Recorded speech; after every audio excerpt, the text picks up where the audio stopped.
Bonjour et bienvenue dans les merveilles de la vérité. C'est Patty Nzambe Queen P. Aujourd'hui, je suis là pour parler de réalité, d'actualité en profondeur. Je vais faire mon propre témoignage. C'est pour les jeunes. C'est pour vous faire comprendre à quel point il est important de connaître la volonté de Dieu et à quel point il est important de faire la volonté de Dieu. Je fais cette vidéo parce que c'est vrai que quand on est jeune, on se pose parfois beaucoup de questions. On ne sait pas quelle direction prendre. Et quand on ne va pas vers Dieu, forcément, on se perd. Je vais faire ce témoignage parce que ça me tient vraiment à cœur de finir l'année avec, avec de la sincérité. C'est juste histoire de vous montrer l'importance de la volonté de Dieu dans la vie. Parce que forcément, on n'a qu'une vie. Et la jeunesse, c'est un moment important qui va déterminer beaucoup de choses dans l'avenir. Parce que parfois, quand on regarde dans le passé, on peut avoir beaucoup de regrets. Quand on va trop vite et que on n'est pas obéissante envers Dieu et qu'on est trop distrait, on peut plus tard, bien sûr, le regretter. D'abord, avant de commencer, je voudrais insister, je voudrais rappeler sur le fait que c'est peut-être la première fois que vous regardez cette vidéo. J'ai d'autres vidéos sur YouTube, j'ai une chaîne. Quand vous tapez Patty Nzambe, vous verrez, j'ai une chaîne, vous pouvez vous inscrire si vous êtes intéressé par tout ce qui concerne la réalité. Parce que je fais des vidéos depuis presque 2 ans maintenant. Donc vous verrez l'étendue de toutes les vidéos que j'ai pu faire depuis. Et puis j'ai un compte aussi sur Twitter, donc c'est Patty Nzambe. J'ai aussi un compte Snapchat, c'est Yanzambe. Ça s'écrit Y-A-N-Z-A-M-B-E. Patty, c'est P-A-T-Y. Donc voilà, moi je m'appelle Patricia. Je suis congolaise et j'en suis fière. J'ai commencé les vidéos parce qu'en fin de compte, j'avais encaissé beaucoup de choses depuis la mort de ma mère, pour être clair. Ça m'avait déjà, la mort de notre mère m'avait beaucoup changé. J'étais devenue assez réservée. J'ai grandi comme ça, je faisais qu'encaisser. J'étais quelqu'un qui parlait beaucoup, qui parlait pas beaucoup, pardon, et j'observais beaucoup en fait. J'étais assez timide. J'étais blessée par la mort de ma mère. J'ai avancé avec une douleur parce que je ne comprenais pas certaines choses. Elle était partie, c'était comme ça. J'avais 3 petites sœurs derrière. Alors, après sa mort, en fait, on a été séparés. J'ai avancé, en fait, avec cette douleur-là. La mort de ma mère et la séparation de nos sœurs, de mes sœurs. Alors, c'est comme ça, quoi. On n'avait pas le choix. Donc, j'ai avancé comme ça. J'étais jeune, perdue, on va dire, parce que j'avais un poids en moi, ce vide-là, l'absence. J'ai avancé comme ça. J'ai cherché en fait l'amour, l'affection à travers les hommes parce que j'avais besoin en fait de remplacer en fait son absence en étant avec quelqu'un. Mais je m'étais en fait trompée de direction vu que l'amour, le vrai, c'est Dieu. Et quand on est jeune, il y a beaucoup de choses qu'on ne comprend pas. Il y a beaucoup de choses qu'on essaye de chercher dans le monde. Mais en réalité, l'amour, il est vers Dieu. Et c'est Dieu en fait qui te guide quand tu as besoin de quelqu'un. Mais c'est vrai que quand tu es jeune, en fait, tu dois te focaliser sur les études. C'est ce que je donnerais comme conseil. Pourquoi j'ai décidé de donner beaucoup de conseils? Parce que, en fin de compte, quand j'ai regardé derrière moi, j'ai raté ma vie, ma jeunesse, mon passé, je suis allé trop vite. C'est tout ce que je peux dire, sincèrement. Et ce qui est bien, c'est qu'avec Dieu, on a l'occasion d'être racheté. On est une nouvelle personne, malgré le passé, malgré ce qu'on peut se dire de nous-mêmes, malgré l'image qu'on a de nous-mêmes. Dieu peut faire en sorte de nous élever malgré ce qu'on peut penser. Je suis partie habiter à Paris, franchement. J'étais déjà très naïve. Je ne connaissais pas trop les hommes. J'avais connu un homme quand j'étais à Toulouse. Mais il se trouve que cet homme-là, en fait, avec le tempérament que j'avais, il arrivait parfois, en fait, qu'on se batte. Et donc, j'étais quelqu'un aussi, comment dire, de réservé. J'encaissais 1 fois, 2 fois, 3 fois. La 3e fois, je me suis défendue. Donc c'était en fait une relation où je me suis rendu compte qu'à l'âge que j'avais, je ne voulais pas être une femme battue. C'était la première expérience que j'ai eue parce que je m'étais donnée physiquement. Donc déjà j'ai été blessée, j'ai pris des décisions, j'ai dit ok je vais partir et je suis partie vivre à Paris avec déjà une douleur, une déception. Quand je suis partie vivre à Paris, c'était pareil, j'avançais toujours et il y avait une sorte de vide qui se formait et qui s'amplifiait. Parce que j'ai enchaîné des relations, je recherchais toujours quelqu'un, parce que mon but c'était d'être avec quelqu'un, ne pas être seule. J'avais du mal en fait à être seule. Je comprenais pas en fait que je souffrais, que j'étais en déprime, que j'avais besoin en fait de ma mère. Plus j'avançais, je sentais que j'avais vraiment besoin d'elle. Quand on est une femme et qu'on n'a pas sa mère, c'est comme avancer dans la vie, mais sans une boussole en fait. Et J'avançais, je faisais confiance en fait aux personnes que je rencontrais. Je suis sincère de nature. J'ouvrais mon cœur. J'aimais vraiment sincèrement. Je faisais pas semblant. Je suis pas de nature matérialiste, quoi. Je suis pas là pour prendre quelque chose à quelqu'un ou essayer de faire du mal à quelqu'un. Le but, c'était vraiment d'avoir de l'amour. C'était tout ce que je cherchais. Mais j'ai enchaîné les relations. J'ai enchaîné les relations. Et par moments même, je me souviens que il y avait des moments même par imprudence. J'étais jeune, quoi. Et je me protégeais pas. Et quand je regarde aujourd'hui, je me dis, Dieu merci, je suis en vie, en bonne santé. Dieu est merveilleux parce que il m'a fait éviter le pire. Il y a certaines relations, je me souviens, j'ai failli même aller en prison. J'ai failli même aller en prison. C'est pour ça qu'il est important, quand vous rencontrez quelqu'un, de demander la volonté de Dieu ou pas. Il y a des rencontres, forcément, c'est pas de Dieu. Le diable, il est là aussi pour essayer de vous déstabiliser, pour essayer de vous stopper, pour essayer de vous freiner.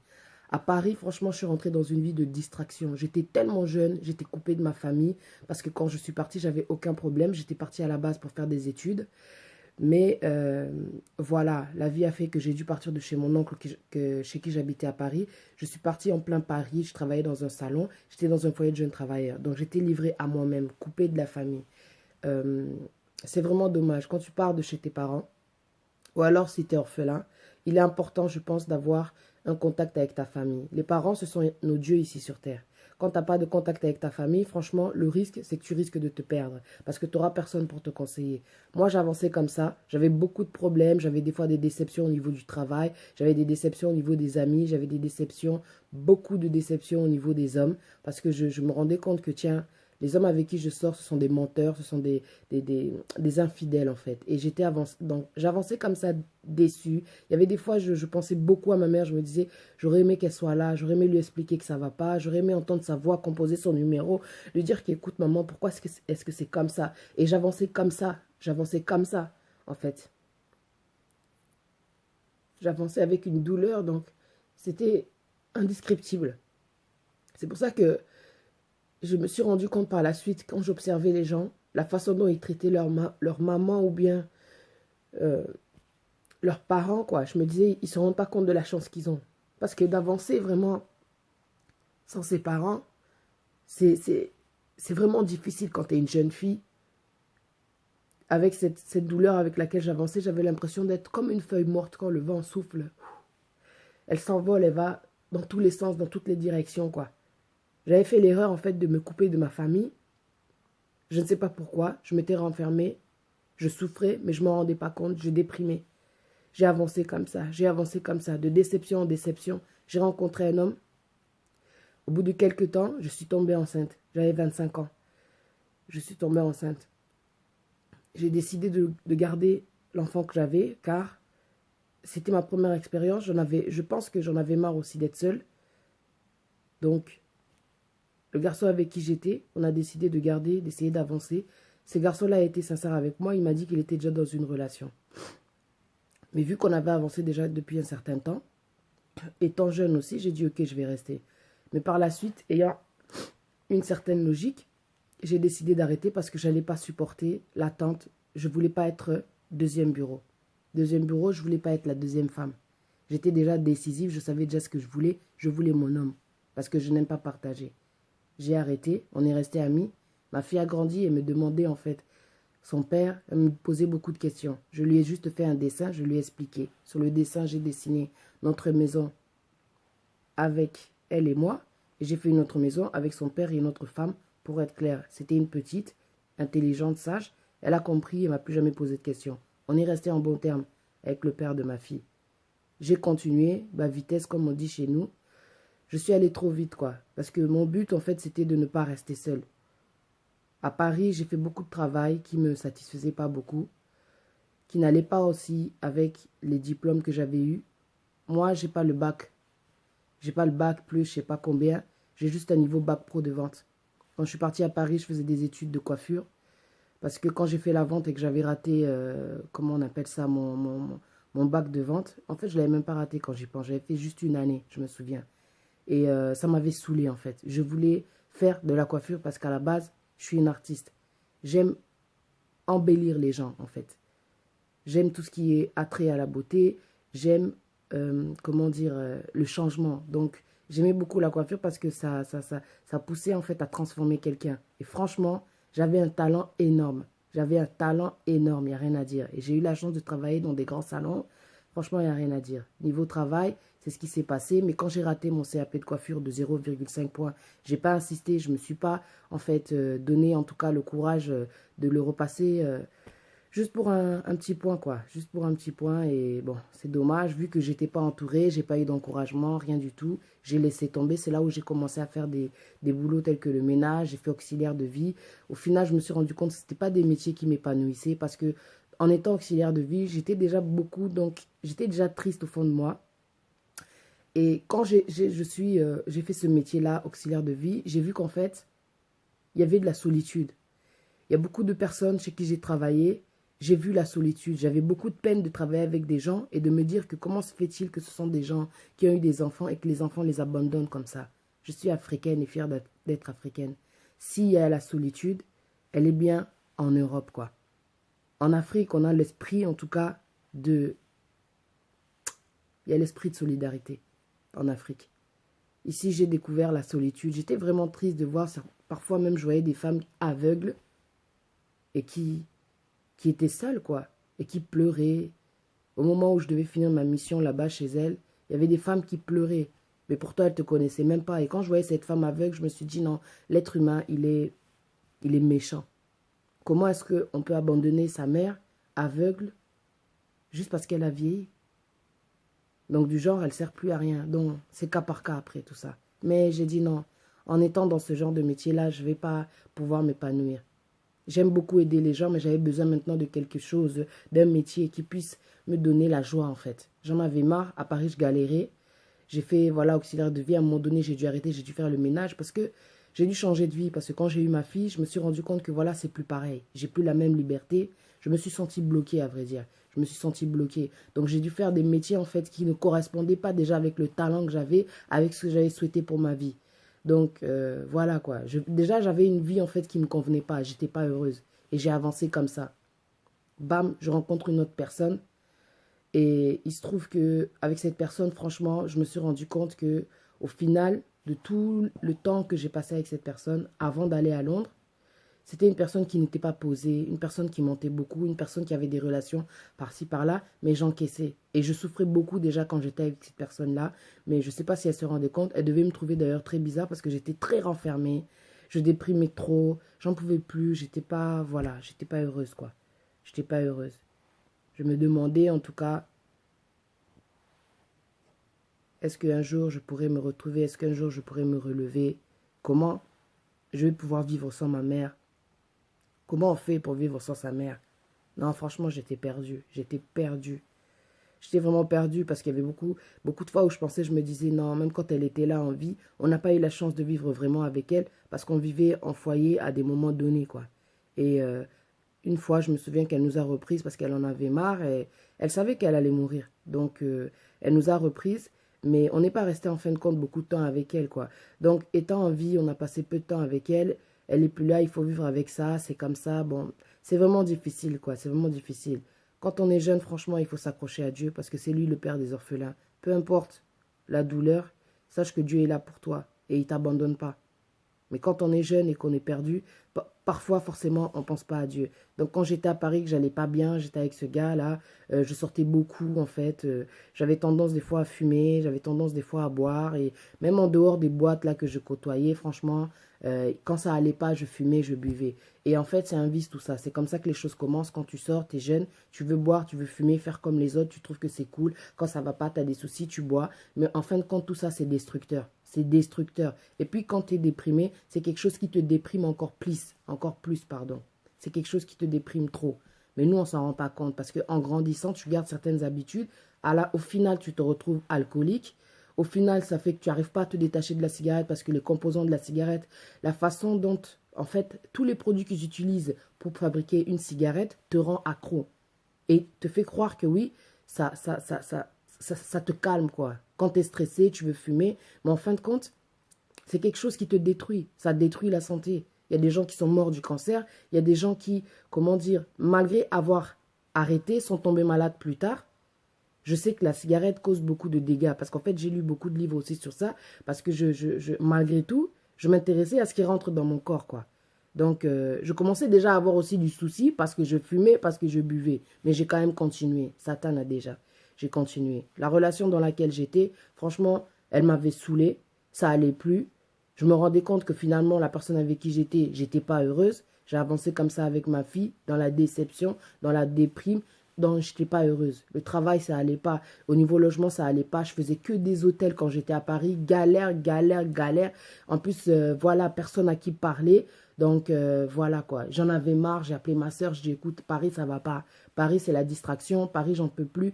Paris, j'ai pas d'amis vraiment sur qui compter. Je traînais avec une fille à l'époque. Je la considérais comme une sœur. Mais apparemment, donc, c'était que de l'hypocrisie. Elle avait même essayé à l'époque d'essayer de me séparer du père de ma fille. Le père de ma fille m'avait dit la vérité finalement que non. Cette fille-là m'avait dit ça. Ça m'avait même influencé à nous séparer à cette époque-là où on était ensemble. Tout. Il m'avait expliqué. J'ai dit, ah, c'est dommage parce que je l'aimais vraiment comme une sœur. J'ai dû prendre des décisions parce que je m'étais ouverte à elle. Elle connaissait aussi mon passé. Elle savait, comment dire, des choses sur ma mère. Et en fait, elle racontait ça aux gens. Elle savait des choses sur moi. Elle allait dire n'importe quoi au père de ma fille quand on sortait. Faux master. Le genre de personne qui est en compétition avec toi alors que tu la considères comme une sœur. Le genre de personne jalouse de toi alors que tu la considères comme une sœur. Le genre de personne qui pense qu'on est là pour regarder sa vie évoluer et que toi, tu dois rester stagné. Le genre de personne qui ne veut pas ton bonheur. Il faut savoir choisir les amis. Quand on traîne avec quelqu'un, parce qu'on a la chance de choisir ses amis. On ne peut pas choisir sa famille, mais on a la chance de choisir ses amis. Choisis bien tes amis. Il y a des gens qui seront envoyés dans ta vie aussi pour essayer de t'empêcher d'avancer. Un ami est là pour te soutenir, peu importe les moments. L'amitié, ce n'est pas que des délires, dans le sens cochina. L'amitié, ce n'est pas que sortir avec les garçons, que sortir en boîte. L'amitié, ce sont aussi des bons moments, se donner des conseils, c'est se soutenir dans les moments difficiles, être là quand ça ne va pas, se parler, être ouvert. La sincère, l'amitié sincère, c'est ça. C'est pas des fausses amitiés, là, vous êtes là, qui est la plus claire, qui est la plus belle. C'est pas ça l'amitié. Ça, c'est une fausse amitié. Comme je savais ce que je voulais, en fin de compte, je me suis rendu compte qu'on n'était pas dans la même conception. J'ai dû arrêter cette relation-là. Il faut savoir prendre des décisions parce qu'il y a des gens qui sont là pour vous freiner, qui vous portent malheur, qui ne veulent pas vous voir en réalité avancer et qui croient que vous êtes là juste pour les regarder, pour les envier. C'est pas ça l'amitié. J'ai avancé comme ça. Ma soeur m'a dit, écoute, viens à Paris, à Londres. J'ai eu du mal à venir parce que je savais que l'anglais, c'était pas trop mon truc, quoi. Bref, je suis partie. Je suis arrivée à Londres. J'ai même pas dit aux amis, les vrais que j'avais rencontrés sur Paris, Charlène, Christelle, Émeraude. Je suis partie comme ça. J'ai rien dit à personne. Parce que j'avais en premier lieu essayé de partir, mais je m'étais fait escroquer. J'avais voulu en fait qu'une personne me fasse un billet. Il avait fait un billet pour mon cousin. Mon cousin a pu voyager. Moi, j'attendais. Il m'a pas fait le billet. Ce qui s'est passé, en fait, c'est que un jour, j'ai craqué, j'en pouvais plus. J'étais un jour là dans un parc. Je disais, bon, qu'est-ce qui se passe? Ma vie, là, j'en ai marre. C'est quoi ça? Parce qu'au final, avant de partir, j'avais même pris un appartement. Finalement, la police a débarqué. Donc, c'était catastrophique, quoi. C'était catastrophique. Donc, j'en pouvais plus, quoi. Je dis, bon, vas-y, c'est quoi cette vie, là? Ça y est, c'est bon. Il faut que je parte. Alors, je me souviens, j'étais à l'hôtel. Tac, j'ai appelé, comment ça s'appelle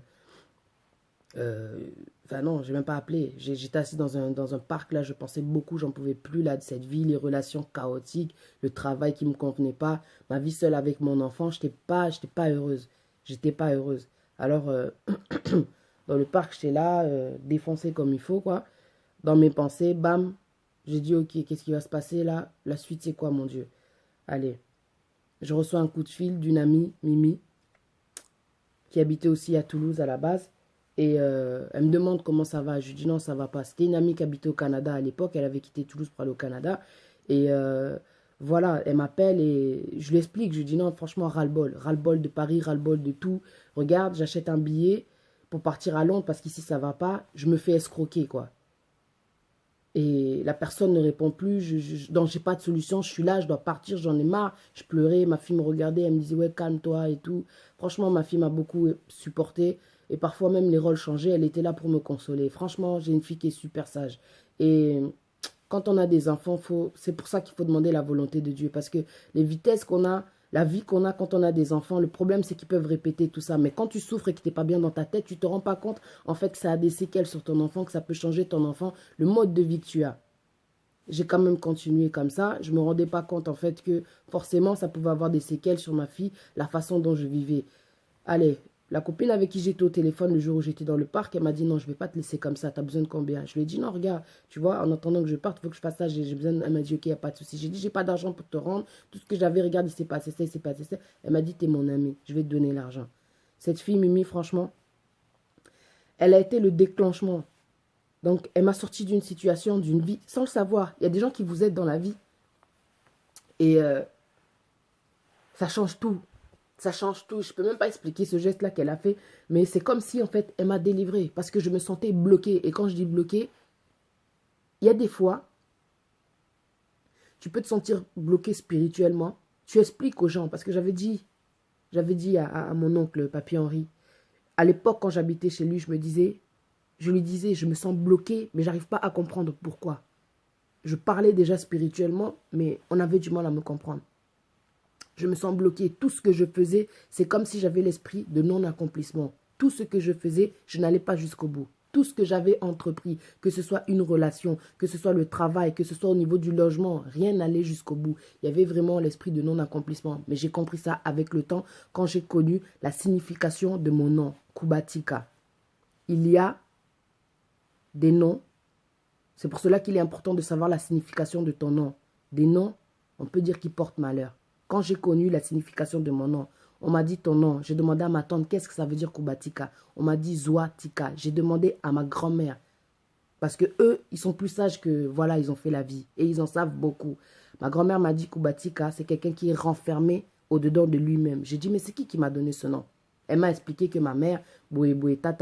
J'ai dit, ok, moi je vais changer de nom. Je ne peux pas m'appeler Kubatika. Je comprends pourquoi est-ce que je m'appelle comme ça. Comment, dans ma famille, je suis la seule à m'appeler comme ça. Du genre, je suis la seule à m'appeler Kubatika. Tous les autres portent le nom de ma mère ou bien du père. Je m'appelle Kubatika. Pourquoi? J'étais déjà en colère parce que je voyais déjà que ma vie, ça allait pas. Et encore, quand j'ai connu la signification de mon nom, ça m'a blasé. J'ai dit, ok, je ne vais plus m'appeler Kubatika. Quand j'ai fait la nationalité française, par la grâce de Dieu, avant de partir à Londres, quelques temps avant, j'avais fait la nationalité française. C'est vrai que mon dossier n'était pas complet, mais par la grâce de Dieu, là où les gens veulent t'arrêter, là où les gens se sont arrêtés, Dieu va te faire passer. Quand il a envie de toi, de se servir de toi, Dieu va te faire passer. J'ai fait la nationalité française. Franchement, mon dossier, il n'était pas complet. J'ai rassemblé tous les papiers qu'il fallait. Je l'ai envoyé. J'ai dit, mon Dieu, c'est à toi de jouer. Il n'y avait pas beaucoup. En tout cas, je sais qu'il manquait beaucoup de papiers. Mais là où les choses sont bloquées, c'est seul Dieu qui pouvait le débloquer. Je savais, il n'y avait que Dieu qui pouvait débloquer. C'était en fait dans qui tout double. Ça passe ou ça casse. Et si ça passait pas, en tout cas, c'était clair, j'allais rentrer à Toulouse. Dieu a fait que j'ai eu la nationalité française en peu de temps. Même moi, ça m'a étonné. Mais je me suis dit, Dieu merci, c'est bon. Mais en fait, il y a des choses quand Dieu veut t'utiliser dans ta vie, quand il veut faire sa volonté, tôt ou tard, peu importe qui tu es, il va t'utiliser. Et c'est là que les choses vont s'accélérer. J'ai eu ma nationalité française. J'ai dit, ok, il est temps que je parte, ça va pas. Mon ami m'avait envoyé l'argent. Finalement, j'ai dit à personne que je partais. Dans la vie, quand tu as des projets, ne dis rien à personne tant que ça ne s'est pas accompli. Parce que le cœur des gens est mauvais. Certains te donneront des sourires, mais au fond d'eux, ça pique. Le mauvais œil. On appelle ça le mauvais œil dans le monde. Mais dans la vie, il faut savoir garder ses projets et ne rien dire jusqu'à temps que ça se soit réalisé. Parce que quand j'avais parlé la première fois, au final, mon projet il ne s'est pas fait. Je me suis fait escroquer l'argent. Mais tac, quand j'ai gardé ça, j'ai souffert avec voilà tout ça là en tête, tac, tac. Mon ami m'a trouvé une solution. J'ai rien dit à personne. Normalement, il fallait que je fête ça avec mes amis, mon départ des Alaga. Comme ça se passe, ouais, venez, on va au restaurant. On fête mon départ dans la joie, rien. Je n'ai rien dit. Pour passer la frontière, pour aller à Londres, il faut voir comment on m'a compliqué. Dans ma blocage, le diable ne veut pas te lâcher. Il veut te détruire. Parce que Dieu connaît ce que tu as au-dedans de toi, mais le diable aussi. Et lui, son but, c'est essayer de te détruire, mais tu ne sais pas pourquoi, en fait. Les relations que j'avais, au final, quand j'allais à l'église, on m'a révélé que non, il y a une personne qui envoie des mauvaises personnes dans ta vie. Les relations. Ça, c'est la sorcellerie. Donc, c'est de la sorcellerie. C'est des blocages spirituels. Essayer de te décourager, de te faire croire qu'il n'y a aucun homme bien. Quand j'ai eu cette révélation à l'église, ça a changé beaucoup de choses dans mon état d'esprit. J'ai fait attention à qui je dois laisser rentrer dans ma vie. On m'a fait des révélations que la vie que tu es en train de vivre, ce n'est pas ta vie. Mais ça, c'était plus tard. Quand j'ai dû aller vers Dieu parce que j'en pouvais plus. J'en reviens donc au moment où je suis partie habiter à Londres. J'arrive à Londres, je perds mon téléphone. Dieu a voulu couper les contacts parce que tu vas commencer une nouvelle vie. Mais ça, je ne le savais pas. J'ai perdu mon téléphone pour que, en fait, j'arrête certains contacts avec les gens de Paris. Ça y est, c'est terminé. J'arrivais à Londres, une nouvelle vie. Donc, de nouveaux contacts. J'arrive à Paris quelques jours après avoir fait une longue relation avec un gars. Cette relation-là m'avait déjà à l'intérieur bouffé parce que j'ai été déçue. On s'était mal entendu, incompréhension sur incompréhension, déception, bam. J'ai pris la décision de partir habiter loin, histoire d'oublier de tourner la page. J'ai quitté Paris avec une grosse déception amoureuse. Mais ça ne m'a pas changé. Nakoma Kindumbate parce que j'étais déçue. La vie que j'ai eue à Paris, Dieu seul sait, tout ce que j'ai recherché, c'est l'amour. Je n'ai pas cherché à blesser les hommes parce que j'étais déçue. Je n'ai pas cherché quoi que ce soit parce que j'étais déçue. Non. J'ai pris des décisions parce que je ne voulais pas être deuxième bureau. J'ai pris des décisions parce que par moment, quand tu rencontres quelqu'un, ils se disent tous être célibataires, mais c'est comme si en fait, il n'y avait pas de célibataire au final. Tu reçois des coups de fil. C'est mon gars. Ok, tu le gardes. Bon, aujourd'hui c'est mardi, moi je vais le prendre mercredi. Certaines personnes ne se respectent pas. Tu es en couple, mais d'autres personnes sont prêtes aussi à partager. C'est la réalité de la vie, c'est comme ça. Mais moi, j'avais dit je ne serais pas deuxième bureau. Donc, je prenais des décisions. Et au final, c'est vrai que je comptais. Oh tiens, je suis sortie avec tel. C'est la vie. J'ai donc quitté cette personne parce que ça n'allait pas. Incompréhension sur incompréhension, elle m'avait trop déçue. J'ai ouvert mon cœur encore une fois, j'ai été blessée. Bref, je suis partie habiter là-bas à Londres. Allez, j'étais contente avec ma fille, je vais commencer une nouvelle vie, je vais pouvoir travailler, repartir à zéro, tout construire enfin. Enfin. Et là, j'apprends quoi? Je suis enceinte. J'ai passé une longue relation, je ne suis jamais tombée enceinte. Et là, je me détache enfin. Un truc toujours pour me ramener en arrière. Je suis enceinte. J'appelle, tac. Le gars, je lui dis, écoute, c'est vrai que c'est terminé. Tac, je suis enceinte. Oh non, faut que tu avortes. Oui. Moi, je sais pas si c'est... J'ai dit, je suis pas une pute. Je sais pas si c'est le mien. Nanana, moi, je veux pas. J'ai déjà des enfants. Ok, je comprends. Mais c'est ma vie. Je vais pas aller avorter. Je voulais juste te dire que j'ai un enfant. Que tu saches dans ta tête qu'à Londres, tu vas avoir un enfant. Je vais assumer, en fait. C'est ça que j'ai voulu montrer. C'est ça que j'ai voulu dire, en fait. Tac, j'ai raccroché. J'ai eu ma grossesse compliquée. Saignement sur saignement, j'ai fait 1 mois à l'hôpital. Donc mon fils, Dieu merci, c'est un canon. Je ne regrette pas, Seigneur, d'avoir avorté. Et je ne regrette pas de ne pas avoir avorté, pardon. Non, mon fils, non. Ah, Dieu seul sait, c'est un beau gosse. Alors, la grossesse était vraiment compliquée. Du genre, le placenta a bouché l'espace où l'enfant doit passer. Donc, à chaque fois que je marchais, je perdais du sang. Au final, les docteurs m'ont dit, il faut que tu rentres à l'hôpital. Je suis restée, je ne sais pas combien de temps là à l'hôpital, jusqu'à temps d'accoucher. Quand tu es enceinte, il faut savoir garder les choses pour toi. Parce que l'enfant qui viendra dans ta vie, tu ne sais pas ce qu'il va t'apporter plus tard. Dieu seul sait, le diable aussi le sait. On m'avait dit, si tu continues, le problème c'est que comme le placenta bouche le passage, ton fils ne pourra pas sortir. Et c'est dangereux en fait. Pour toi et pour l'enfant. Je ne voulais pas aller à l'hôpital, mais je suis restée à l'hôpital. Finalement, tac, on m'a ouvert le ventre, l'enfant est sorti. Que des grossesses compliquées, mais bref. Je n'étais pas contente parce que je voulais une nouvelle vie, encore un enfant, mais j'avançais, j'encaissais. Mais je n'étais pas contente de la vie que j'avais, blague à part, pour dire sincèrement. J'aime mes enfants, mais je n'étais pas contente parce que ce n'était pas cette vie-là que je voulais. Je voulais travailler, je voulais réussir, je voulais une autre vie, Mais ça avait mal commencé. Bam, je n'étais pas heureuse. J'avance comme ça avec mes enfants, toute seule là. On essaie de revenir avec le père de mon fils, mais ça va pas. Ça va pas, donc qu'est-ce que je fais? Je continue ma vie, bam, je rentre dans le milieu aussi ici à Londres. Le yenge, tout ça, ambiance, distraction, je bois, je fume, donc rien à faire quoi. Travail, pas moyen de travailler. À un moment donné, bam, je rentre par la grâce de Dieu à l'université.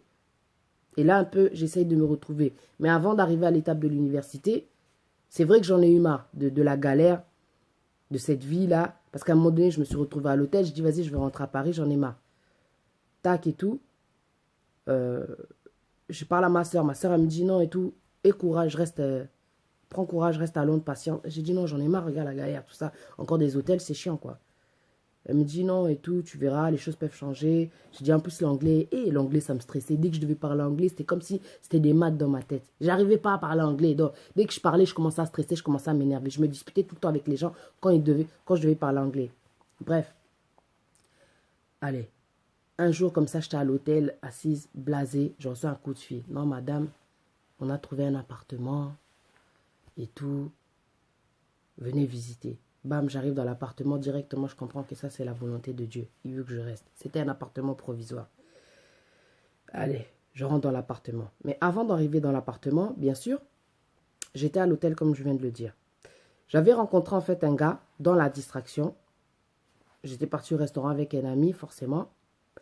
Et il a rencontré un ami à lui qui était déjà là-bas. Le gars, je le regarde parce que on s'était assis donc face à face. J'étais avec mon pote à côté. Et en face de moi, il y avait un gars. Le gars assez bling-bling, clair de peau, qui frappe à l'œil, quoi. J'arrêtais pas de le regarder. Et là, l'esprit m'a dit, pardon, il faut pas que tu rentres dans sa vie. Ne rentre pas dans la vie de cet homme. C'est la voix que j'ai entendue. Mais j'étais jeune, j'étais distraite. On t'a le yenge. Donc je calculais pas trop en fait quand Dieu me parlait. Ça arrivait des fois, mais je calculais pas. Alors, les choses se sont faites très vite. J'ai été avec ce gars-là pendant un long moment. C'est une relation, franchement, qui a marqué les choses et qui a déclenché beaucoup de choses par la suite. La relation, donc, qui a fait le ras-le-bol, quoi, dans ma vie. La goutte d'eau, c'était trop. C'est pour ça qu'il est important d'écouter la volonté de Dieu. Dieu m'avait dit ne rentre pas dans la vie de ce garçon. En bref, après la relation que j'avais eue avec le père de mon fils, j'ai eu donc la rencontre avec cet homme. Que Dieu m'avait dit ne rentre pas dans la vie de cet homme. Au total, hein, on va dire, c'était une relation basée sur le mensonge et l'infidélité. Sur la déception, la trahison, le manque de respect. Vu que par la suite, en fait, j'allais à l'université, j'étais quelqu'un d'assez ouverte, d'assez gentil, trop bon, trop couillant, comme on dit dans la vie. Quand tu rencontres quelqu'un, fais en sorte de voir s'il aime le travail ou pas, avant de t'embarquer dans des histoires du genre, je suis avec un gigolo, c'est moi qui paye tout, je me mets interdit bancaire, tout ça là. Il faut se mettre des limites. Il y a des gens, franchement, quand tu les aides trop, ils deviennent fainéants. Ils en profitent, ils ne sont pas là pour toi, ils sont là juste pour ce que tu as. Quand tu as des enfants, il y a des gens qui sont là juste pour profiter parce que tu as la CAF. Parce que tu as de l'argent, juste par intérêt. Tu peux avoir des enfants, ils n'ont aucune pitié des enfants. Ils n'ont aucune pitié des enfants. Ils peuvent aider parfois les enfants. Mais ils n'ont aucune pitié. Parfois même, il y a des gens, ils ont de l'argent en poche, mais ils ne vont pas sortir ça. Parce qu'ils savent que toi, tu as la CAF. Ils connaissent même le jour où on va te payer. Ils savent que tel jour, on te paye. Donc, ils savent que tel jour, il faut qu'ils se tiennent bien pour qu'ils puissent avoir de l'argent. Il y a des relations dans ce monde, ça me dépasse. C'est comme ça. Il n'y a que des profiteurs, des fois, qui tombent dans ta vie. C'est pour ça qu'il faut demander la volonté de Dieu pour que, au final, ton esprit, ils ne sont pas détruits par la déception. Parce qu'il y a des petits cons qui rentrent dans ta vie et qui font que profiter. À l'époque, je me souviens, la personne était rentrée pour profiter parce qu'elle ne travaillait pas. Il était jeune, il faisait que profiter. J'ai été avec quelqu'un, franchement, au départ, il ne travaillait pas. C'était vraiment que du profit. Moi aussi, teubé que j'étais, je prenais l'argent, j'achetais des voitures, c'est lui qui conduisait avec. En fin de compte, lui, il s'amusait avec, il s'affichait avec d'autres meufs. Il a même fait rentrer la mère de son enfant. À l'époque, il m'avait présenté un petit garçon. Et moi, je prenais ce petit garçon vraiment comme mon fils et tout et tout. J'aimais beaucoup l'enfant. Tout ça, il est venu avec lui quelques temps. Mais la mère, en fait, elle appelait très tard quand il était là. Et ça, je me disais, tiens, pourquoi est-ce qu'elle appelle à cette heure-ci? C'est qu'elle t'aime toujours. Comment ça? Elle va t'appeler à cette heure-ci, tu es en couple. Parce qu'après, avec le gars, on avait décidé d'habiter ensemble, en fin de compte. Mais ça s'est très mal passé. Parce que Dieu, quand il ne veut pas, il ne veut pas. Dieu m'a révélé trop de choses. J'en pouvais plus de l'infidélité, des mensonges, du profit. J'en pouvais plus, j'étais fatiguée. Mais sans le savoir, c'était en train de changer mon comportement. C'est pour ça que je faisais souvent des vidéos sur les hommes et sur le fait qu'il y a certains hommes qui changent le comportement des femmes. Quand tu es sensible et que tu supportes trop, tu peux devenir très dur au final. Je me souviens, c'était une relation assez tumultueuse. Donc, des fois, ça arrivait que, non, j'ai trop mal, ça c'est du foutage de gueule. Je me rends compte que, bam, manque de respect. On m'appelle. Ouais, le gars, il a fait rentrer telle meuf dans ta voiture. Le gars, il était avec la mère de son enfant dans une fête. C'était comme ci, comme ça. Du foutage de gueule. Et quand tu regardes dans ton passé, t'as pas eu ce que tu voulais. T'es arrivé à un point où t'en peux plus des hommes. T'en peux plus. J'ai pris donc la décision d'arrêter parce que j'en pouvais plus. C'était du mensonge. J'étais fatiguée. À un moment donné, je me souviens quand je l'ai rencontré, j'étais même tombée enceinte. Encore une fois. Parce que niveau pilule, des fois, j'oubliais. J'étais tellement étourdie. Bam, j'oubliais. J'étais tombée enceinte au bout de quelques mois. Et quand je lui ai parlé, j'ai eu affaire à un gamin, pas à un homme. Parce qu'un homme, peu importe le temps tu as fait avec lui, quand tu tombes enceinte, il va venir dans ta famille, il va assumer. Un homme, un vrai. Avec un grand H, quoi. Un homme. Mais comme j'avais affaire à un gamin, j'ai minuscule, le mec, oh non, bon, c'est toi qui vois, tu vois. C'est une réponse en fait pas très rassurante. Et vu qu'à l'époque, j'étais pas très stable, j'étais à l'hôtel, je me posais trop de questions sur ma vie, j'ai dit non, je vais aller avorter. Je suis parti avorter, le cœur lourd, sentiment de culpabilité qui m'a poursuivi pendant un long moment. J'ai du mal à comprendre que Dieu pardonne aussi. Mais que l'avortement, c'est pas la volonté de Dieu. C'est tuer quelqu'un. C'est Dieu qui donne le souffle de vie. Tu vas à l'encontre de la volonté de Dieu quand tu fais ça. Tu risques aussi ta vie. Tu risques aussi ta vie. J'ai vécu avec ce poids-là, j'ai souffert trop. À cause d'un gars là qui n'a pas voulu assumer. Parce que moi aussi, j'ai pas voulu assumer. Je regardais ma vie, déjà 2 enfants. J'en pouvais plus. J'ai dit non, il faut que j'arrête. Le gars avec qui je suis me donne aucune assurance. Quand ça se termine avec lui, parce qu'on faisait que se séparer, revenir ensemble, se séparer, revenir ensemble. À chaque fois qu'on se séparait, il n'avait aucun gêne de s'afficher avec d'autres personnes. Ça, c'est la vie, c'est un jeune, c'est comme ça. Et quand il revenait, moi aussi, bébête, j'étais là, on repartait. Mais là où il revenait, je ne sais pas avec quoi il revenait. Il aurait pu revenir avec le sida, il aurait pu revenir avec tellement de choses, des microbes, il aurait pu revenir avec des choses spirituelles, comme on dit, des blocages. Mais je repartais, je repartais, je repartais. C'était trop le bordel. Allez, ça continue. Il fallait que j'arrête. Quand on reprenait à chaque fois. Au final, on a habité ensemble. Mais quand on a habité ensemble, c'est là où vraiment j'ai découvert que non, ça ne va pas marcher. Il s'est passé ce qui s'est passé. Parce que c'était trop, il y avait du foutage de gueule. En fin de compte, je me souviens qu'une fois, en fait, j'avais ouvert mon compte Facebook de nouveau parce que je m'étais désactivé. Et je me suis rendu compte, en ouvrant mon compte Facebook, parce que ma soeur m'avait appelé, elle me dit, ouais, regarde le gars et tout. Dernièrement, il a pris la voiture, il est parti en soirée. J'ai dit, comment ça? Je rentre dans le Facebook, je vois bien en fait qu'il est dans la voiture, dans ma voiture, avec une autre fille. Il est en train de se la raconter, de parler à la fin d'une soirée. J'ai dit, non, ça c'est trop. Ça c'est du foutage de gueule. T'es gentil avec la personne, mais lui il s'affiche avec ma voiture, avec une autre meuf. Les gens savent qu'on est ensemble. Donc en fait, il n'y a aucune considération. Quand il est rentré, le gars là, j'ai pété les plombs. J'ai cru en fait que j'allais tout casser. Je l'ai attrapé. Ah non. Ras-le-bol. Ras-le-bol, j'en pouvais plus. J'ai dit non, il y en a marre, il y en a marre, il y en a marre. J'ai commencé à gueuler, je ne pouvais plus me contrôler. J'avais changé en fait. Parce que quand j'étais avec le père de mon fils, je me souviens que je n'étais pas comme ça. Quand ça allait pas, je pouvais peut-être crier ceci, cela. Mais je n'étais pas à ce point-là, attraper un homme dans le corps. Non. Là, c'était un ras-le-bol, j'en pouvais plus. J'ai cru que j'allais... Allez, tac. Il y avait son ami qui était là, donc lui aussi, il a dû rien comprendre. Mais bon, j'avais trop encaissé. Allez. Malgré tout, on a continué. Mais j'étais blessée. Un autre jour comme ça, j'ai dit, mon Dieu, j'en peux plus de cette relation. Montre-moi ce que je ne vois pas. Parce que quand le gars sort de la maison, tu ne sais pas ce qu'il fait, tu ne vois pas ce qu'il fait. J'ai dit, montre-moi ce que je ne vois pas. J'en ai marre de cette relation. Qu'est-ce qui se passe? Qu'est-ce que je dois faire? Dieu m'a dit, ok, sois attentive. Il m'a parlé. Il m'avait déjà parlé dès le début, mais j'avais continué. Il m'a parlé à travers la Bible. J'ai prié, j'ai ouvert la Bible et je suis tombée sur ce verset qui dit « Il vaut mieux la fin d'une chose que le commencement. » Tiens, il vaut mieux que ça s'arrête. J'ai continué. Allez, je vois que, en fin de compte, j'ai quand même des sentiments pour lui. Je continue. Un autre jour, je prie, je tombe encore sur ce verset. Dieu me parle et me confirme. Têtu, sentiment, je continue la relation. Souffrance, trahison, mensonge, infidélité toujours. Mais vu que tu vois pas, le mec fait que nier. Ça rend dingue, ça. Tu sais qu'il te trompe, il y a des évidences par moment, mais lui, il fait que nier. C'est comme si le mensonge faisait partie, c'est dans son sang en fait. C'est pas de sa faute.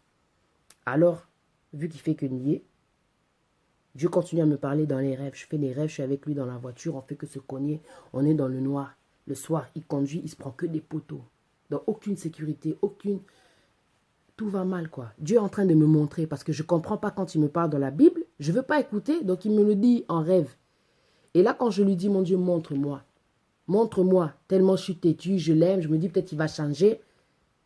Maintenant, Dieu me dit, ok, enregistre ça. Je mets le manteau du gars un jour comme ça et je vois une carte d'identité. Il me dit, bloque la date de naissance. Moi, je n'ai pas fait attention. Mais je sais que mon cerveau a fait comme une photo. Clac, clac. J'ai retenu des chiffres. Le lendemain, Tout est parti tellement vite. Le lendemain, le gars rentre, il était défoncé parce que c'est quelqu'un qui sort beaucoup. J'ai vu en fait qu'il est rentré défoncé, il était en train de faire son code PIN. Mais moi, je ne faisais pas attention. Dieu m'a dit, à travers l'esprit, retourne-toi, regarde ce qu'il est en train de faire. Cette fois-ci, le gars ne s'est pas caché pour faire son code PIN. Parce que les gens, quand ils sont malhonnêtes, ils aiment bien se cacher. Là, ça veut dire qu'il y a quelque chose à cacher. Mais je ne faisais pas attention à chaque fois qu'il cachait, à chaque fois qu'il cachait. Tôt ou tard, la vérité, et banaka. La vérité se sait, quoi. Allez, tac. J'ai enregistré le code PIN. Quand il est parti dormir, j'ai pris le code PIN. Je l'ai fait, je tremblais.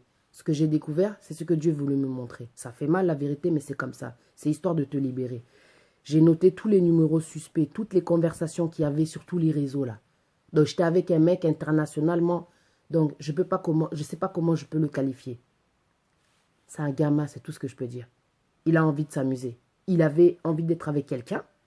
Moi, il a montré au monde qu'il était avec moi. Mais Nakuzu, en réalité, il était avec tellement de gens, de toute tranche d'âge. Ça, c'est ça qui m'a tué. Donc, du foutage de gueule. Bam, j'ai pris un papier, un ticket de caisse. Là, j'ai écrit tous les numéros avec les noms des personnes, des messages qui étaient suspects, selon moi. Le gars s'est réveillé, il a vu que j'ai touché avec mon téléphone. Enfin, j'avais bloqué son téléphone, j'avais changé le code PIN, j'avais mis ma photo sur l'écran, tu vois ou pas? Tac, et tout de veille. Allez, il s'est réveillé, il a pété un plomb, machin, tout ça. Je suis venu, j'ai dit, écoute, c'est quoi ces numéros-là? Tu vas appeler ces gens et tu vas leur dire que tu es dans une relation. Parce que quand tu aimes une femme, et quand une chose comme ça se passe et que tu habites avec elle, tu dois lui montrer que c'est elle, puisque tu as choisi d'habiter avec elle. Peu importe si ça va mettre tes relations là, tu dois lui montrer que c'est elle. Parce que si tu as fait le choix de venir dans sa maison, c'est que tu as envie d'être avec elle. Vu que c'est un gamin, il a pris le papier, il a avalé. Bam, malgré ça, j'ai laissé passer. Mais je partais déjà avec un cœur gros, j'en pouvais plus quoi. Ça pesait. Il a avalé. Et donc, j'ai continué la relation. Mais un jour, je me souviens, c'était le 14 février. Vu qu'en fait, il se foutait de ma gueule au niveau de la voiture, au niveau de beaucoup de choses, j'avais décidé qu'il allait pas conduire ma voiture. 14 février ou pas, on allait prendre le métro, bus, toi, Banapoto, on est en Europe, on peut se servir des transports en commun. Lui, t'es-tu qu'il est, orgueil, il faut qu'il prenne la voiture, comme c'était une décapotable, il faut qu'on fasse le show-off et tout et tout. J'ai dit non, je veux pas que tu prennes ma voiture, tu m'as pas respecté, c'est comme ça. Non, lui, il va tout plus qu'on prenne la voiture, nos amis nous appellent, on va venir vous chercher, en plus, il n'y avait pas d'assurance. Ok, ça tombe bien, il veut pas. Non, prends la voiture, si c'est comme ça, je vais pas. Je dis quoi, c'est la Saint-Valentin, fais-moi plaisir. Non, c'est comme ça, je vais pas. Je dis, ah bon. Faut voir vraiment que le gars, il est là juste par intérêt, c'est juste ta voiture. Ok, c'est bon, comme tu veux pas, ok, c'est bon. Prends tes affaires, j'ai pris les affaires, il faut que tu partes. J'en avais ras le bol. Le gars est parti, il a fait l'erreur, il a pris du temps pour partir, mais j'ai dit, mon Dieu, tu débloques la situation. Parce que je sais que c'était pas ta volonté, mais il est temps maintenant qu'il parte. Parce que j'avais vu comme si le diable, il veut pas que cet homme-là sorte de ma vie. Parce qu'en fait, on faisait que revenir. Chute d'occasion, occasion de chute, quoi. Quelqu'un, tu sais que tu as un point faible pour lui, il fait que revenir, mais il t'apporte rien, en fin de compte. Il fait que te détruire, te déprimer. Donc, tu pètes un câble, en fait, avec ce genre de personne. Parce que c'est toujours pas ce que tu attends. Mais bref. Je lui ai demandé de partir, ça a mis du temps, il ne voulait pas partir. J'ai prié, j'ai dit, mon Dieu, délibère cette situation. Délibère parce que je sens qu'il ne veut pas partir. Et non, sentir net, c'est encore un blocage, ça. J'en peux plus. Dieu est bon. Allez, du matin jusqu'au soir, c'était long, mais le soir, il est parti. Avant de partir, il a fait l'erreur de prendre mon téléphone pour l'envoyer au taxi qui devait venir le chercher. Il est parti, je me suis rendu compte, en fin de compte, qu'il partait chez la mère de son enfant. Ce que je pense réellement là, Dieu seul sait, mais que Dieu me pardonne. Il est parti chez la mère de son enfant. En fin de compte, durant la relation, il y avait des moments où il reprenait contact avec elle. Il lui donnait des promesses, il se voyait. Il a mené en fait dans des soirées avec ma voiture. En réalité, oui, ils avaient des relations. Quand il est parti, c'est là que j'ai commencé à faire des vidéos. Juste parce que j'en avais marre d'encaisser et il était temps que je parle. C'est ça qui a déclenché. C'était la goutte d'eau. Il fallait que je parle. C'est pour ça qu'au début, je m'adressais beaucoup aux hommes parce que j'étais déçue. Et Dieu m'a consolé, m'a fait comprendre que tu étais tombé sur la mauvaise personne. Je t'avais dit non à la base. J'ai commencé à faire des vidéos. Tout ça, je buvais toujours, je fumais toujours. Mais Dieu était en train de me parler. Je te donnerai des belles maisons. Parce que j'ai beaucoup déménagé quand j'étais à Londres. Je te construirai une armée. Tous ces gens qui sont là à me soutenir, à me défendre sur les réseaux, à être là, à prier pour moi. Elle est là, mon armée. Ce sont les gens qui sont là avec moi à travers ce que je fais. Dieu m'a changé. J'ai arrêté de sortir. Je suis sorti de la vie de distraction. J'ai arrêté de boire. Difficilement, c'était la dernière chose que j'ai arrêté. Difficile, mais j'ai arrêté. Par la grâce de Dieu. J'ai arrêté de fumer. Je me suis détachée. Donc, avec la prière, j'y suis arrivée. C'était difficile, mais j'y suis arrivée. Je me suis détachée de cet homme-là. Je me suis détachée de cet homme-là qui me bloquait. C'était un blocage. J'allais à l'église, on m'a fait plusieurs révélations. Mais par la grâce de Dieu, Dieu m'a délivré. Mon cœur s'est libéré. Mais un jour comme ça, distraction, presque un an sans le gars est revenu. Quand il est revenu par la suite, j'ai découvert beaucoup de choses. Je suis encore tombée. Faiblesse, c'était le moment où en fait, j'étais encore... À un moment donné, j'avais repris de boire. En fait, j'étais faible. J'avais repris à boire. J'étais célibataire. Dieu voit tout, le diable aussi voit tout. C'était un moment où j'étais vulnérable. J'étais seule, je continuais. J'étais reparti encore dans une vie de distraction. J'étais défoncé ce jour-là, rien à faire. Tac, ok, ouais, pourquoi pas. Le gars est venu. Allez, pam, quelques temps après, je découvre que je suis tombée enceinte. Quelques temps après, le gars, il aimerait qu'on revienne ensemble parce que voilà, je suis enceinte. Un opportuniste, quoi. Il aime bien profiter de l'occasion, mais sincèrement, il n'a pas vraiment de sentiments. Moi, j'ai dit, ok, on prend le temps. Parce qu'entre-temps, j'avais découvert une photo là sur Facebook d'un bébé. J'ai dit, c'est quoi ça? Oh non, c'est l'enfant de mon oncle. J'ai dit, mais il te ressemble. Si tu veux vraiment qu'on soit ensemble, dis-moi la vérité. Oh non, bon, c'est une fille qui est tombée enceinte, mais elle est partie vivre à Paris. Je ne sais pas si c'est mon fils, il faut que je fasse ADN. J'ai dit, si ce ne serait pas ton fils, tu ne l'aurais pas mis sur Facebook. Donc, il ne faut pas se foutre de la gueule des gens. Ok, on a continué, il a avoué que c'était son fils et tout et tout. Par la suite, un jour comme ça, vu qu'il était là, moi je lui ai dit, il faut qu'on prenne le temps, plus de relations physiques, on doit s'observer. Il me fait comprendre en fait que il a envie d'être avec moi, mais que soi-disant il est seul. Nzambala l'a hâté. Un jour, je reçois un coup de fil, le gars était en face de moi. La mère de son enfant qui m'appelle. Oh bonjour, je t'appelle parce que j'ai reçu un message. J'ai dit ok, excuse-moi, en fait c'était un compte, c'était ça, ok. Mais là, comme tu m'appelles, je voulais te dire, ton gars, il est en face de moi. Il n'arrête pas de dire qu'il est seul, mais vu que tu appelles, je viens de comprendre beaucoup de choses en un coup de fil. Parce que Dieu m'avait dit que quelqu'un va t'appeler. Cette fille-là va t'appeler. Et quand elle m'a appelé, le gars, il est sorti comme un voleur. Ni O ni A, il est sorti. Il est sorti. Mon fils lui a dit au revoir tonton, mais il n'a même pas répondu. Il est parti. Il est parti. Moi, je sais qu'il n'avait rien dit de spécial. Comme d'habitude, irresponsable. Il n'avait rien dit de spécial. Mais j'avais décidé de garder la grossesse parce que là, mon esprit était devenu encore plus conscient. C'est-à-dire que je ne pouvais pas aller tuer quelqu'un. J'ai gardé mon enfant. Malgré que j'avais plus de sentiments vraiment pour lui, j'ai gardé mon enfant. Les choses se sont passées entre-temps. La fille continue toujours à m'appeler. Elle m'a dit la vérité. Que l'enfant là que j'avais vu sur Facebook, c'était son enfant. Un jour, je me souviens, le gars, j'étais rentré dans sa voiture. Au tout début de la relation, j'avais vu la photo d'une petite fille. Il m'avait dit que non, qu'il avait eu un enfant avec une autre fille, mais qu'elle était, en fait, qui s'occupait juste de cette petite fille-là. En réalité, après avoir parlé avec la mère de son enfant, elle m'a dit que la petite fille que tu as vue, c'est ma fille à moi. Donc, en fait, il avait 3 enfants et je ne savais pas, quoi, en fait. C'était trop, quoi. Je suis tombée de haut, ça m'avait saoulée. J'étais avec ma grossesse, j'avais appris beaucoup de choses qu'il avait fait durant notre relation. J'étais fatiguée. Mais j'ai dit, ok, c'est pas grave, vas-y, fais ta vie. Comme tu es occupée, fais ta vie. Là, 3 enfants, c'est trop, c'est abusé. Comment tu m'as menti, tout ce que tu faisais, en fait, pendant que... Allez.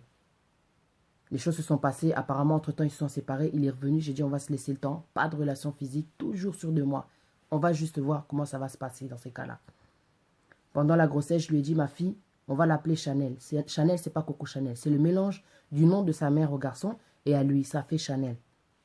Et Longa, parce qu'on est des Africains et que le nom, ça porte bonheur. Ça suit beaucoup. Allez. On va l'appeler Elonga. Elonga, ça signifie victoire. Il n'a rien dit. Il était d'accord, il était très content parce que c'est quelqu'un qui aime beaucoup sa mère. Je voulais en fait lui faire ce plaisir-là, qu'on appelle l'enfant comme ça. L'enfant est né, c'est même lui qui a coupé le cordon. Il était là à la maternité. Durant la grossesse, il n'était pas trop là. Dieu merci, Dieu n'abandonne pas ses enfants. J'ai pu faire la layette par la grâce de Dieu. Dieu m'a beaucoup aidé, Dieu m'a béni, c'est tout ce que je peux dire. Par la suite, il a fallu aller faire l'acte de naissance de l'enfant. Arrivé à l'office, là, il fallait faire l'acte de naissance. On s'est disputé parce qu'il ne voulait pas du nom Elonga. Il a dit, si tu mets le nom Elonga, Okindoki. Parce qu'on s'était mis d'accord, il n'avait rien dit, mais le jour J, c'est comme s'il avait tout prévu. Le diable a agi. Il est venu tout détruire. Parce que sa devise, c'est de diviser.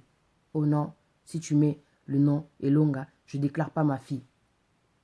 J'ai dit, pardon, c'est ici qu'on va en parler, on avait déjà parlé. Non, c'est comme ça. Ok. Si c'est comme ça, je ne trouve pas ça juste parce que tu ne m'as pas épousé. Ma famille ne te connaît pas. Tu n'étais même pas là dans les gros moments de la grossesse, quoi. La relation, quand j'ai regardé, c'était un grand bordel. Mais tu vas encore t'imposer. Ma famille ne te connaît pas, on n'est même pas mariés. J'ai même pas le droit de mettre un nom sur, sur mon enfant que j'ai porté. Que j'ai eu difficilement encore une fois. Oh non, c'est comme ça, pas des longues, sinon je la déclare pas. J'ai trouvé ça méchant. Naebisi Ozandoki. Je lui ai dit, t'es trop mauvais. Oezakindoki. Oh, si c'est comme ça, je pars. Si j'ai dit sous les abouékés, libé là, si c'est comme ça, pars pour toujours. J'ai dit à ma fille, prends les affaires, on s'en va. Prends les affaires, on s'en va. Bam, on a pris les affaires, il est parti. J'ai appelé à ses amis, j'ai expliqué ce qui s'était passé parce que je voulais qu'il y ait quand même une preuve, que les gens sachent, que ce soit pas après, oh, ceci, cela. Mais lui, il est parti dire aux gens qu'en fait, j'ai pas voulu qu'il déclare l'enfant. Un grand menteur. Jusqu'aujourd'hui, il ne s'occupe pas de son enfant. Juste parce que j'ai voulu l'appeler Elonga. Un prénom qui reste sur le papier. Parce qu'à la base, son prénom, c'est Chanel. Elonga, c'est le deuxième nom. Un deuxième prénom. Il y a des grands irresponsables. Des gens qui ne s'occupent pas de leur enfant parce que tu as choisi un prénom. Ça, c'est la totale. C'est quelque chose que j'ai jamais entendu dans ma vie. Le plus grand ridicule. Donc, je ne sais pas comment définir ça. Mais il y a des gens qui sont vraiment mauvais. Qui ne s'occupent pas de leurs enfants parce que tu as insisté peut-être pendant que l'enfant était là-bas chez lui pour parler à ton enfant. Parce que tu es avec ton enfant chaque jour. Tu voulais juste entendre ton enfant. La personne a décidé de ne plus s'occuper de son enfant. Il y a des enfants qui mettent des gens qui mettent un an, du temps avant de s'occuper de leur enfant. Il peut rester tranquille sans entendre la voix de son enfant, ne pas l'appeler à son anniversaire, ne pas l'appeler à Noël. Ça ne lui regarde pas. La méchanceté humaine. Un enfant qui ne t'a rien fait. Juste parce que tu n'étais pas entendu avec la mère, tu as pris une décision de ne plus t'occuper de ton enfant. Pourquoi? La méchanceté humaine. Rejeter son enfant, son propre sang. Quelle malédiction. Juste parce que j'ai décidé de l'appeler Elonga. Après, tu t'étonnes qu'il y a certaines femmes qui sont révoltées contre les hommes. Mais Dieu est là pour restaurer le cœur. Il n'y a pas de quoi s'énerver. Dieu m'avait dit, ne rentre pas dans la vie de ce garçon. Aujourd'hui, ça s'est terminé comme ça, mais Dieu est en train de me restaurer. C'est-à-dire que je n'ai pas de haine. Ça peut faire mal quand je regarde mon enfant, ma belle Chanel, mais je ne regrette rien. C'est comme ça, c'est la vie. C'est-à-dire que quand tu ne fais pas la volonté de Dieu, au coco tananao. Tu es jeune, tu veux aller trop vite. Quand tu vas regarder ton passé, tu vas avoir beaucoup de regrets. Mais Dieu merci, à travers les vidéos, Dieu est en train de me changer et en train de me guérir, quoi. Parce que je parle beaucoup de moi, en réalité, dans les vidéos. Et c'est quelque chose qui m'aide beaucoup à aller mieux. Oui, aujourd'hui, je suis célibataire, mais je ne mourrai pas célibataire. Qui t'a dit que j'allais mourir célibataire? Mon ex? Le diable? Ce sont des menteurs. Dieu m'a dit dans la Bible, tu seras appelée épouse, la kombo na Yesu. Si je suis sur les réseaux, c'est pour une cause, c'est pour une raison qui est donc valable à mon cœur. Pour moi, je sais que je suis là pour aider les gens. Je ne travaille pas pour le succès. Je ne travaille pas pour gagner, parce qu'à travers les vidéos, je ne gagne rien. Mais je travaille pour un grand patron, c'est Dieu. Aujourd'hui, je parle plus de Dieu parce que je sais que c'est lui qui a fait que je sois là aujourd'hui. C'est lui qui m'a donné ce don-là, de parler avec la parole, parce que ça a une grande puissance. Il a créé le monde avec la parole. Je fais ça parce que c'est quelque chose qui me tient à cœur et qui me fait du bien, et parce que j'ai envie d'aider les gens. Parce que pour moi, ce n'est pas de gagner de l'argent, ce n'est pas le succès. Si je peux gagner des âmes, conscientiser, ouvrir les esprits, dire la vérité, parce que la vérité, c'est la lumière. La vérité, ça te permet de sortir du noir. Ça tue le mensonge. Parce que j'aime la vérité. La vérité pique. Je pardonne. Non. J'ai pardonné tout le mal qu'on m'a fait. Et je demande pardon à tous les gens que j'ai blessés à travers la vérité. Mais c'est le don que Dieu m'a donné. Il m'a donné une langue exercée pour que je puisse soutenir celui qui est abattu. C'est comme ça. Et je ne peux pas m'arrêter tant qu'il me dit pas d'arrêter. Aujourd'hui, si je parle de mon passé, c'est parce qu'il est temps que je me délivre, que je continue d'avancer légèrement, librement. Je me libère. Quand je m'ouvre à vous, c'est parce que je n'ai pas peur du jugement des gens. Je sais que Dieu m'a renouvelé. Il a fait de moi une nouvelle personne. J'avance avec beaucoup de douleur dans mon cœur, mais je sais que Dieu a pris ça. Venez à moi, vous tous qui êtes fatigués et chargés, je vous donnerai du repos. La paix que j'ai aujourd'hui, je ne peux pas la décrire. Mais je sais que grâce à lui, je suis une nouvelle personne. Peu importe le passé que j'ai, Dieu m'a choisi pour confondre l'être humain. Même si j'ai été sous-estimé, Dieu montre aux gens que même peu importe le niveau d'études que tu as, lui, ce n'est pas ça qui l'importe. Quand il te donne l'esprit d'intelligence, l'esprit de sagesse, c'est juste pour qu'il essaye aussi d'avoir une bonne estime de toi. Ça me revalorise ce que je suis en train de faire. Parce que je me sous-estimais beaucoup, je ne m'aimais pas. Mais Dieu merci, aujourd'hui, je suis quelqu'un de différente. Je suis quelqu'un de forte, quoi. À travers le don que Dieu m'a donné, j'ai la force. C'est tout ce que je peux dire.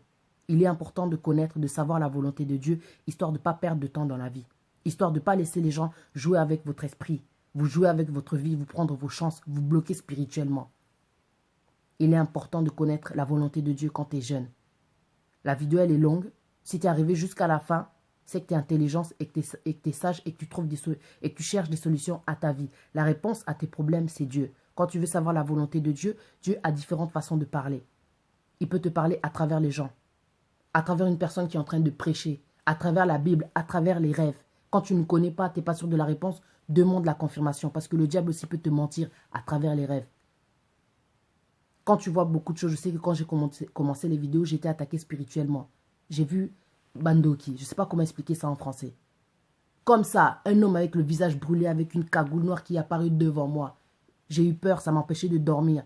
J'avais pas compte, en fait, je ne me rendais pas compte en fait, de ce qu'il y avait au-dedans de moi. Ça dérangeait tout ce qui était spirituel de l'autre côté dans ce monde-là que je ne connais pas. Mais ils ont apparu devant moi parce qu'ils savaient que tu nous déranges en disant la vérité. Quand je raconte ça, j'ai la chair de poule. Mais c'est comme ça, je l'ai vu, je sais que je ne suis pas folle. On m'a expliqué, si tu vois ça, c'est parce que tu as quelque chose de puissant au-dedans de toi. Tu es en train de le déranger. Un soir, j'ai vu un léopard. Je dormais, je me suis réveillée, un léopard devant moi. Mais je n'ai pas eu peur, je regardais un jeune léopard. On m'a expliqué la vision que j'ai eue. Chair de poule, on m'a dit, c'est parce que tu as un don qui va changer les choses dans ta communauté. Tu as un don qui va aider dans ton pays, qui va vraiment aider. L'Afrique, le Congo, pardon.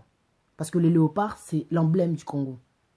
J'ai vu un léopard, mais à l'époque, je ne comprenais pas ce que c'était un jeune léopard. Je suis là pour la jeunesse. Pour aider, en fait, éclairer. La vie que j'ai, je ne suis pas fière de ça. J'ai des grandes sœurs. J'ai des petites sœurs, pardon. Moi, je suis une grande sœur. Quand je regarde derrière moi, parfois, je pleurais quand je regardais la vie de mes sœurs. J'avais l'impression qu'elles reproduisaient ce que je faisais. Mais quand je regarde devant moi, je regarde ma mère. Je me dis non, il est temps que ça s'arrête. Il faut savoir faire des liens, des prières contre les liens familiaux. Si tu vois que ta vie est en train de se répéter par rapport à tes parents, va voir ton pasteur. Va voir quelqu'un, fais des prières, fais des délivrances. Toi-même, même, tu peux le faire. Ne te décourage pas. Dieu est là pour te racheter, pour changer ta vie, pour modifier ce que tu penses de toi. On ne change pas le passé, mais ça n'empêche pas Dieu de t'utiliser. Il a utilisé Paul. Il a utilisé des gens, pardon, dans la Bible qui étaient des assassins, qui persécutaient les chrétiens. Mais il les a fait devenir des grands serviteurs de Dieu. Quand Dieu te choisit, ce n'est pas un hasard. Peu importe avec qui tu marches, peu importe qui tu es, peu importe ton passé, Dieu peut t'utiliser. La volonté de Dieu, c'est la meilleure. Elle est là que pour ton bien. Je voulais remercier tous les gens qui me soutiennent jusqu'aujourd'hui. Et pour ça, je ferai une autre vidéo pour vous remercier. Merci beaucoup de m'avoir suivi. Merci beaucoup d'être encore là en tout cas. C'était Patty Nzambe Queen P.